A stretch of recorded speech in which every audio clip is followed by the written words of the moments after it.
We're diving into a teaching series called Contentment, being at peace in a world of more. We live in a highly individualistic, consumeristic society. People have more stuff, disposable income, and free time than ever before. Most people should be on cloud 9 all the time. So why are so many discontent? Do you want to know what robs people of contentment? Always being reminded of what others have, but you don't. Feeling bitter when others have it better. Busy schedules. Problems that just can't get solved, not being the person you want to be, constant comparison to others in person or online, a lack of purpose. Underneath it all is a spiritual problem with biblical solutions. Jesus offers us peace. Paul says, I've learned to be content whatever the circumstances. So let's learn how.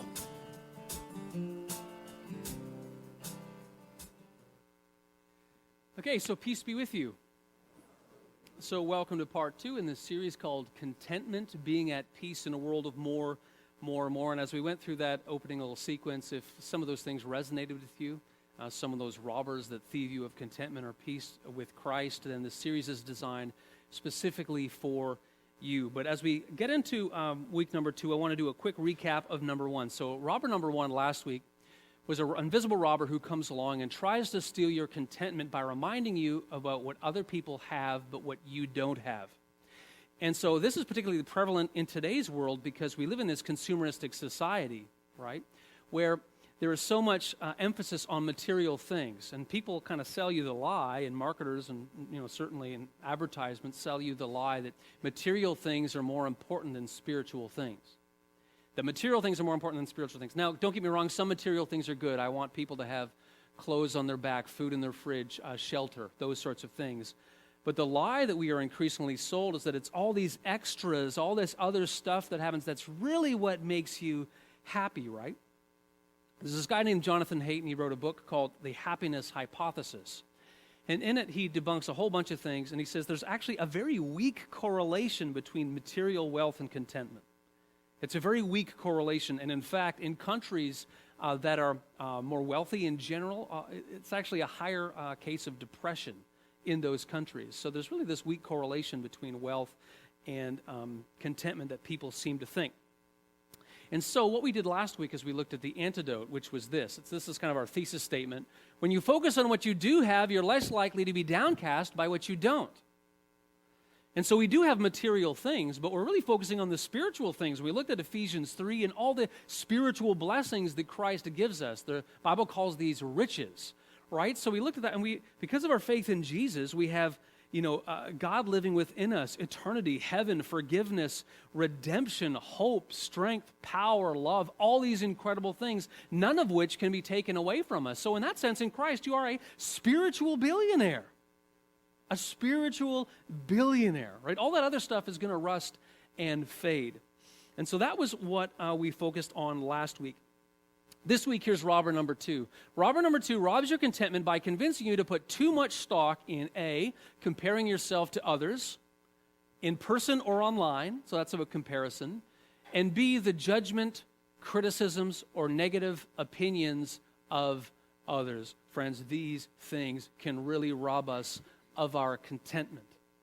And if you didn't just physically nod your head, you nodded your head in the inner recesses of your hearts. Part of the reason this comparison and this judgment and criticism can impact us so much is because of the time in which we live. We have literally hundreds, if not thousands, of windows into what's going on in people's lives every single day. And so we can succumb to this comparison or the criticisms or judgments of other people a lot. Not only that, but there's something else out there called status anxiety. Now, there's a guy who wrote a book a couple years ago. I read it. It's really good, called Status Anxiety by a British philosopher named Alain de Botton. And this is what he says. He says, there's this thing called status anxiety. Anxiety, worry, stress about where you perceive yourself to be in relationship to others. He says, it's a worry so pernicious as to be capable of ruining extended stretches of our lives. That we are in danger of failing to conform to the ideals of success laid down by our society, and that we may, as a result, be stripped of dignity and respect. It's a worry that we are currently occupying too modest a rung, or about to fall to a lower one. Status anxiety possesses an exceptional capacity to inspire sorrow. Wow, this status anxiety, worrying about where we rank in comparison to others. So this morning we're looking at the robber of comparison, but also of judgment and negative criticism. So a few words about comparison first. First of all, we have this human tendency, I don't know if this is just a part of us that we seem to do, this human tendency to try to evaluate our success in life based on how we measure up and relate to other people, right? So here's an example from high school for me. So I ran track and field. The 400 meter was my race, and I was not like an all-star or anything, but that was my race that I did. And I competed in the meets. I remember this one time I ran it in 56 seconds, which for me was pretty good, once around the lap. And then this other guy, though, ran it in like 53 seconds or something. And so I was down on myself. But my coach, my track coach at the time, Ellen Yo, she said, well, wait a second, don't compare yourself to that guy. What did you run in your last race? I said, well, 58 seconds. She said, well, that's good. You have a personal best. You shaved 2 seconds off your time. And I was like, wow, that made me feel better. I was evaluating how I was doing in relation to my own progress, not to someone else. But in life, quite often what we do is we evaluate our success based on what is going on in other people's lives as opposed to ourselves.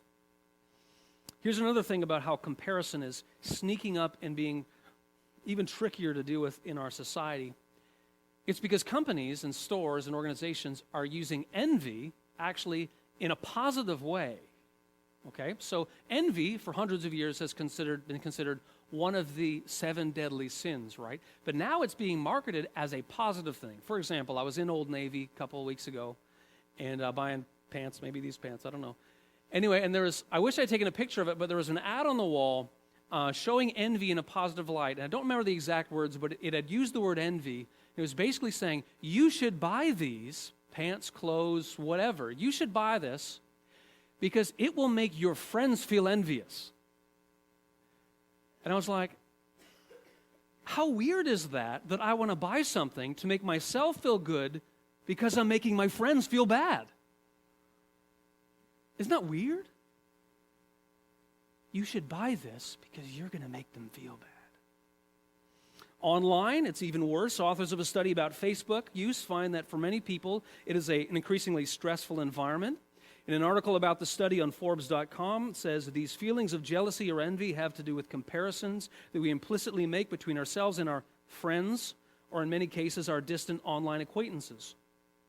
Another study out of the University of Michigan says this, and this is from social psychologist Ethan Cross. He says, we measured lots and lots of other personality and behavioral dimensions. The more you used Facebook, the more your mood dropped.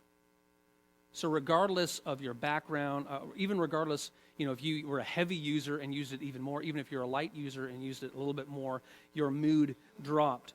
Instagram is even worse. In an article entitled The Agony of Instagram by Alex Williams, he writes, yet even for those familiar with the concept of social media envy, Instagram, the highest achievement yet in social media voyeurism, presents a new form of torture.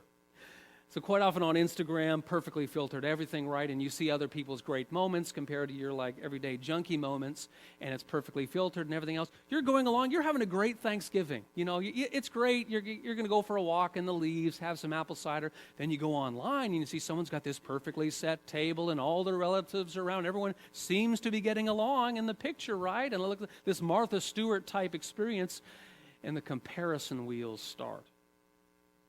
Now let's move from comparison to judgment, criticisms, negative opinions of others. Well, it happens. And in this, we just need to put on our big boy pants and our big girl pants and realize that in life, people will judge you. People will criticize you. People will have negative criticisms about you. That's just a part of life. But what we need to wrestle with is this. Why does it bug us so much? Why does it rot our guts? Why does it just torture our minds? Well, we need to develop a healthier response to these types of things.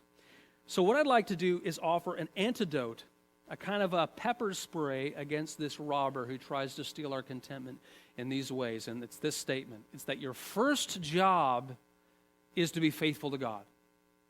Your first job is to be faithful to God. This is one of those things that we all know, but you walk away and you kind of forget.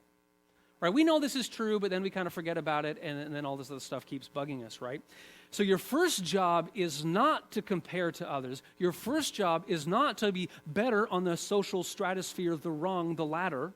Your first job isn't to please other people who are continually offering negative criticisms about you. Your first job is to be faithful to God. So what we're going to do is we're going to explore what that means and then some practical applications about how we can do this in our lives. And to do this, we're going to look at 1 Corinthians 4. And of course, we go to, if you have got a Bible, you can open it. The words will be on the screen. If you're at home watching, you can open your scriptures there as well. Now, we go to the Bible because it is the primary place where we learn about God's will and wisdom, the primary place. And a bit of background here, written by the Apostle Paul, roughly the year 54 AD, so that was a long time ago. But these are the years after the resurrection, and churches are coming up and established. And Corinth, you can still visit Corinth, by the way. It's fairly close to Athens in Greece. And it was a very diverse city. There would have been retired soldiers from the Roman army there, slaves, free people, a lot of ethnic diversity, a lot of socioeconomic diversity as well, a lot of religious pluralism in the city as well. And Corinthians is like an interesting letter. It's like they got problem after problem after problem after problem. And so we don't think of that because we usually think 1 Corinthians like 13, love is patient, love is kind. But really, you go through the letter, there's so many problems that Paul is trying to deal with. So he's writing to them as an elder statesman in this particular section of text. They're misunderstanding the nature of leadership, of Christian leadership. And so he's setting the record straight. So there's this guy named Apollos, and some people like the leadership of Apollos, and some people prefer Paul, and they're comparing them to one another, and they're judging Paul negatively because he doesn't measure up. And so Paul offers some insights about leadership, but about his own identity and how he's going to respond and live. And the reason it's instructive, not just for leaders, but for all of us, is because in 1 Corinthians 4 and 1 Corinthians 10, he says this. He says, imitate me as I imitate Christ. So he's telling them, he's saying, what you learn from me and about how I understand my identity and purpose, learn from that because I'm trying to imitate Christ, which is good for all of us. So this is really great wisdom that we can learn from. So here we go, chapter 4, verse 1. This then is how you ought to regard us. And he's speaking about leaders in the church, probably him and Apollos, as servants of Christ, and as those entrusted with the mysteries God has revealed. So servants of Christ. Paul's saying, Corinthians, I'm not your servant. I'm a servant of Christ and the mysteries that God has revealed. So through time, as God reveals his will and his wisdom, and particularly here we assume he's talking about the cross and Jesus and the life and the new life and eternity he offers in his hope. The mysteries God has revealed. Now it is required that those who have been given a trust must prove faithful. So the trust he's been given is this mantle of leadership. So he's got this trust. He wants to prove faithful with this trust. Loyal to the one who's given him the trust, right? So a servant in a house has to prove faithful to the trust given him by the master. Or someone else is given some other job, right? Well, who's the one who's commissioned them to do this? Well, that's the person you're accountable to. And you must prove faithful, loyal, focused on them. Verse 3, I care very little if I am judged by you or by any human court.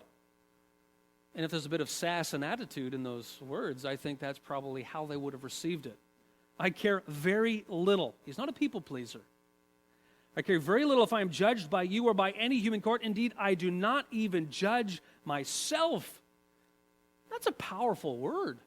I don't even judge myself. I don't know about you, but it's easy to be judgmental on yourself all the time, right? He's like, no, I realize I'm going to make mistakes, but I don't want to be too hard on myself. I'm just trying every day to be faithful to God.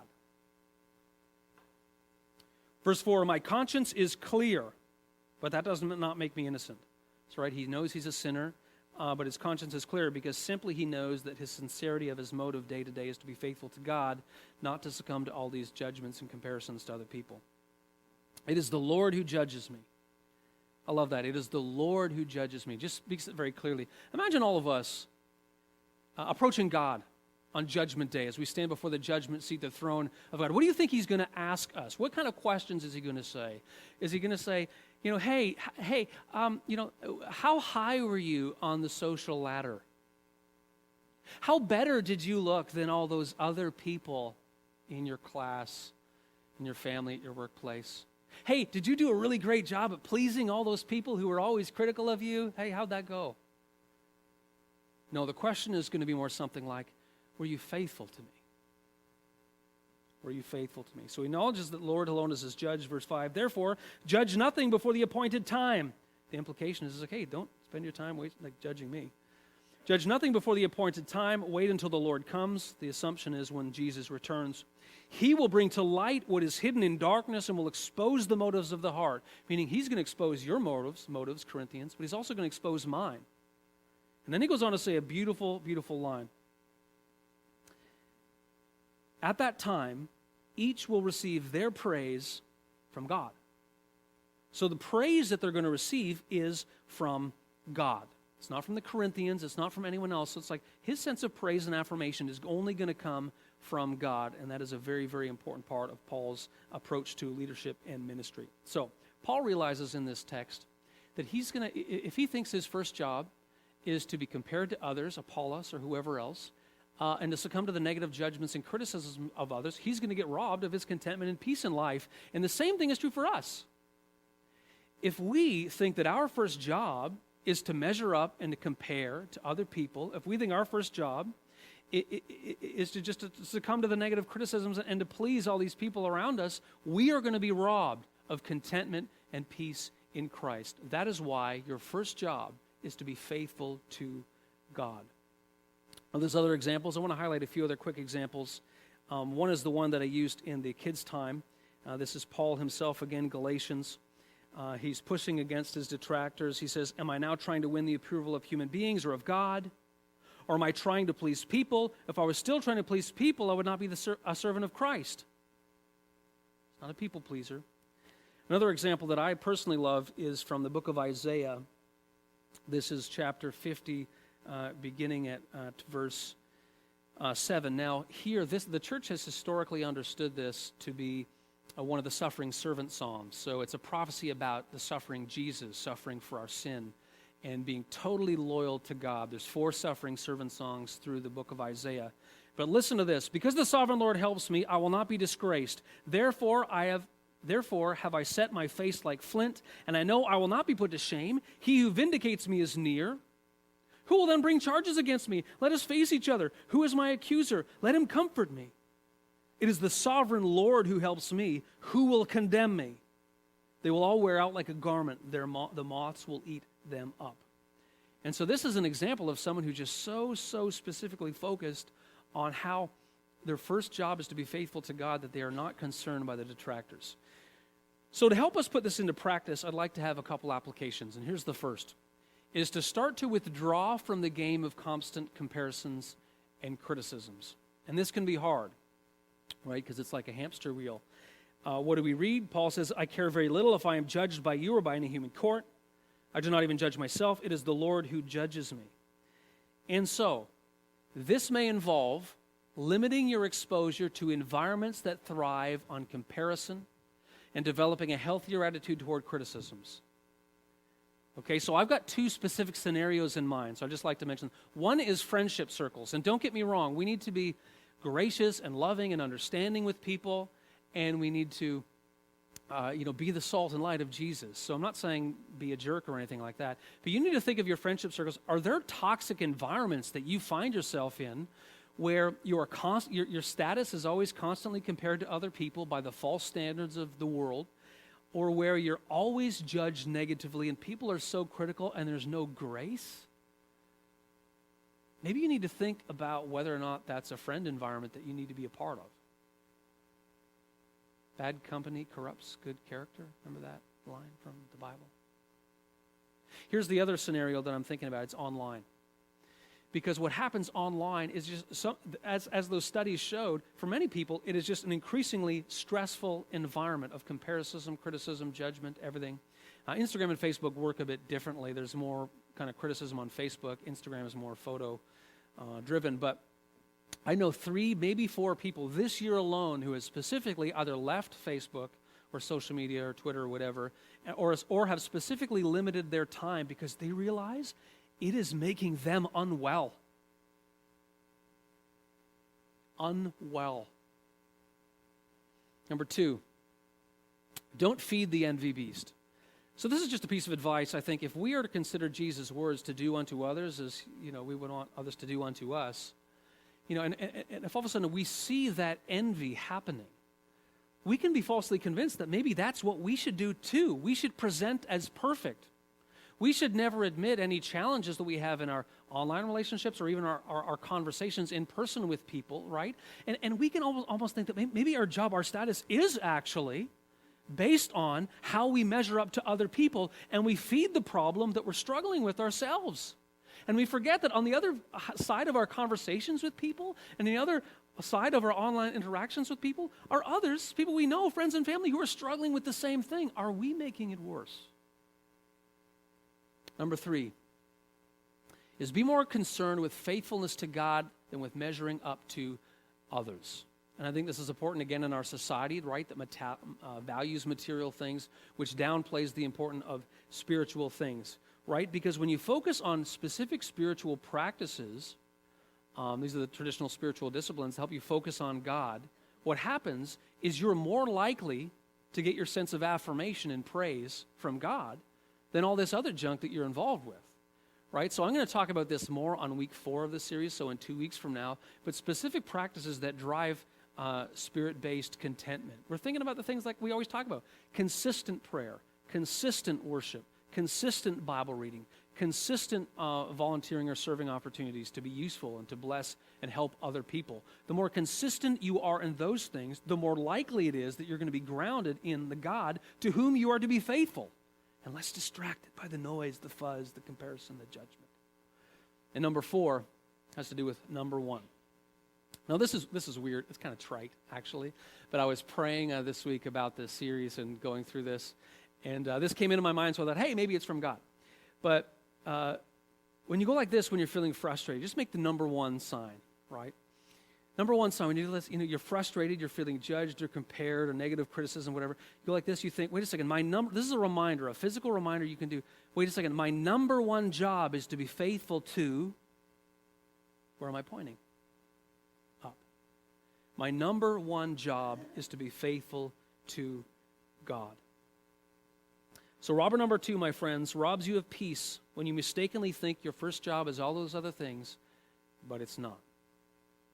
Let me end with this thought this morning. There was a young boy, C's on his report card, so he wasn't like a huge academic or anything, but he brought home this report card, had C's, and he was, feeling okay about it, but not that great about it. He showed his father, and he always wanted his father's approval and affirmation.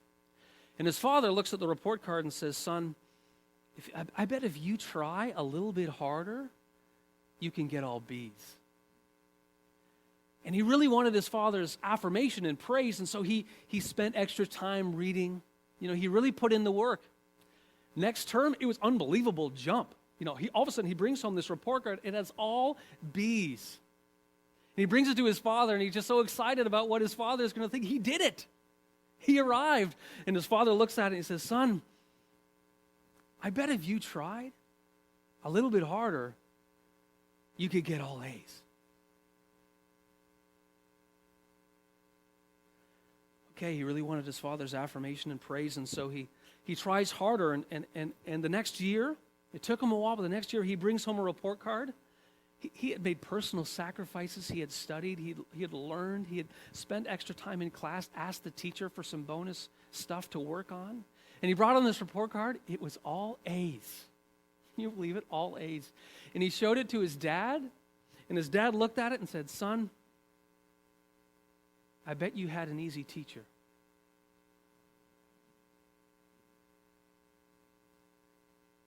That comment impacted that boy's psyche for his entire life. There was nothing he could do. And let me tell you this, when we invest too heavily in the false comparisons and judgments and criticisms of the people around us, that is exactly what we are doing. We are setting ourselves up for the failure. But instead, we have a Heavenly Father who loves us and wants the best for us, but He loves us and He made us. He just wants us to keep our eyes fixed on Him. And He will give us contentment and peace both in this life and the next. This week we looked at robber number 2, but don't be distracted by all those other first jobs. Your first job is to be faithful to God. Next week we'll focus on robber number 3, and it's a biggie. But until then, remember your first job is to be faithful to God.